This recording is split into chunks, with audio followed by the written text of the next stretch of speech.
Thanks, Carl. Hi, everybody. My name is Nic Jelinski. I'm an assistant professor. I have a 60% teaching, 40% research split. I teach basic soil science, soil judging, field study of soils, and the ESPM internship class. I'm also the ESPM internship coordinator, so I interact with many of you and the undergrad students that you advise through that role. I have two graduate students, Al Hess and Ashley Hansen, and I supervise Kat Labine and Andrea Williams, as some of you may know. What drives me? I call my research exploratory pedology for the 21st century. So there's three parts to that. The exploratory part means doing work in places where there's little to no soils information that exists. The pedology part is understanding how soils form, why they look the way that they do, and how their properties vary spatially and with depth.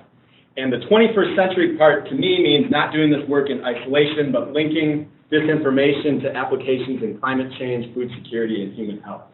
My passions are people. I love interacting with people. Soils is as much about people to me as soils themselves.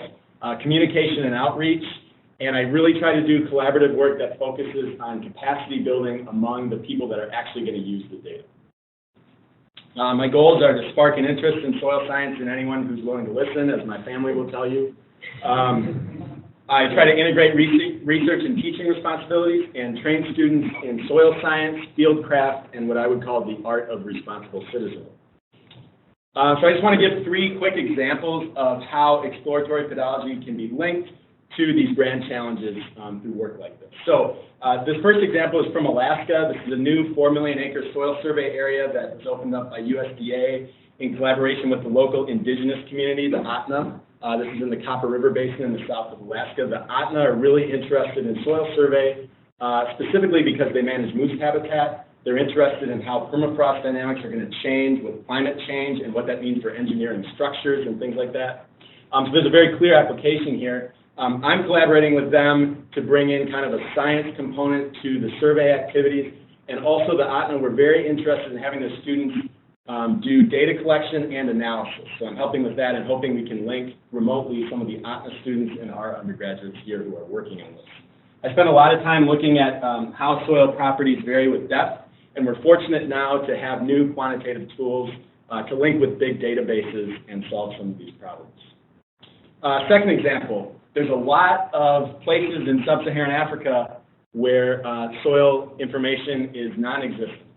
Essentially, and a lot of those places are also places where food security is very important. So I have a couple of collaborators at Sokoine University in Tanzania, pictured here, Boniface Masawe and Gladys Brush. They were both here in 2014. In fact, Gladys, on the right there, assistant coached our soil judging team, so I know Kat was there. And what we're doing is looking at this tremendous variability in soil properties in a mountainous landscape in northern Tanzania, and trying to understand how those properties vary with different environmental factors, which Boniface is then using to create better soil maps for that area. He's the one that's on the ground doing the research. We're supporting by collaborating and analyzing the data. And then finally, right here at home, probably the most rewarding work that I've been fortunate to be involved in is linking this kind of exploratory pedology to human health here in the Twin Cities. This has been done over the last year and a half with many, many, many volunteers, community partners, and citizens. And we've done a number of outreach events. So we started doing these outreach events in 2015. Just this year, we did Northern Spark, for those of you that are familiar with that, and talked to over 600 people in 8 hours. So as a researcher, it's very valuable in some ways to be able to engage with so many community members in a short amount of time and understand how people view the soil resource, how they think it affects them, the actual questions that they have.